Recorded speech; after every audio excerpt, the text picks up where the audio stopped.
menuduh siapa-siapa dulu, karena sejak awal ya saya minta diaudit. Tetapi tagihan sudah mulai terasa karena ada tagihan-tagihan yang sebelum saya dilantik. Ketua PSSI, Erick Thohir, mengancam akan mengambil langkah tegas jika menemukan penyalahgunaan keuangan induk sepak bola tanah air itu buntut peninggalan utang nyaris 100 miliar rupiah dari kepengurusan lama. Bila ditarik pada dua kepemimpinan sebelum Erick Thohir, PSSI dikepalai Muhammad Irawan pada 2019 sampai 2023, Edi Rahmayadi pada 2016 sampai 2019, dan Joko Driono serta Iwan Budianto pada 2019. Kalau ada penyelewangan, akan saya tindak. Saya tidak ragu-ragu kalau soal itu. Tindakannya seperti apa? Ya, tidak tahu. Nanti kita lihat satu-satu, ujar Erick Thohir.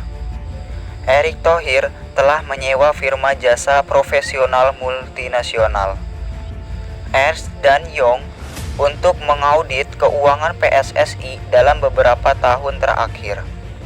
Di tengah pemeriksaan finansial PSSI, Erick Thohir malah menerima satu persatu tagihan yang tidak dibayarkan periode PSSI sebelumnya. Nominalnya disebutkan hampir menyentuh 100 miliar rupiah. Ya, kembali saya nggak mau menyalahkan kepengurusan lama, baru lebih baik tidak. Tapi saya ingin keuangannya tertata rapi, supaya kepengurusan berikutnya pun bisa bikin planning jangka panjang.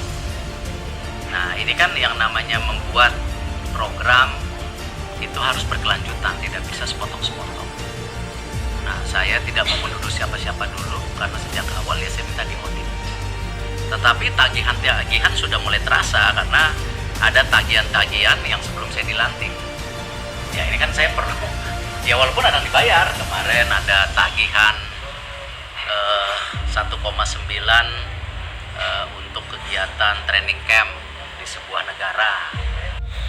PSSI terpaksa gali lubang tutup lubang, alih-alih dipergunakan untuk menjalankan beberapa kegiatan ke depan.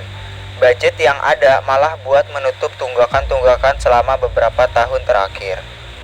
Kami bayar, namun kan sebenarnya pendanaan yang kami kumpulkan sebenarnya untuk program saat ini seperti Piala AFF U23 2023, Piala AFF U19 Putri 2023, tuan rumah kualifikasi Piala Asia U23 2024, pemusatan latihan timnas Indonesia U17, hingga mengirim tim ke luar negeri.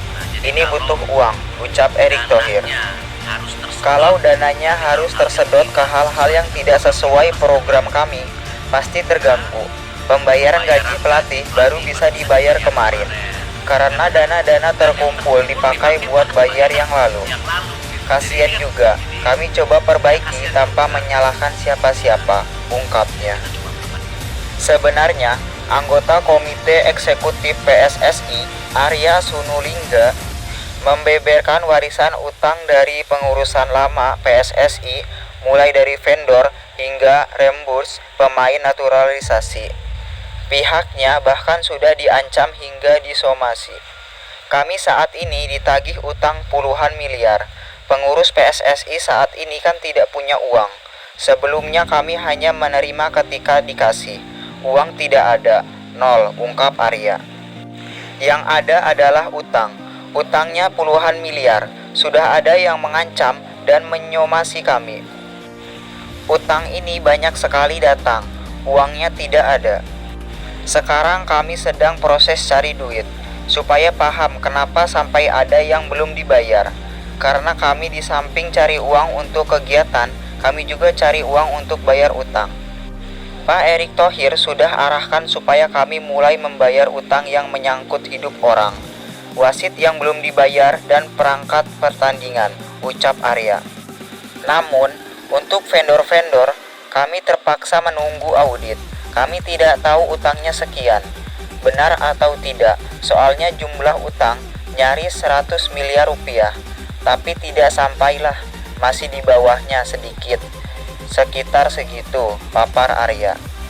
Misalnya urusan perhotelan dan tiket penerbangan. Bayangkan teman-teman, Kami saja ditagih ada pemain naturalisasi datang ke sini diundang. Dibilang dia yang bayar dulu dan dia mengiyakan. Datang dia ke sini, dia bayar dulu, habis itu dia balik. Tidak dibayar-bayar juga. Mau tiket, akomodasi, semua tidak dibayar. Ada sesuatu yang dijanjikan untuk agen pemain juga, itu tidak dibayar. Ya, ini harus dibayar. Kalau tidak dibayar, kan dia tidak mau bermain.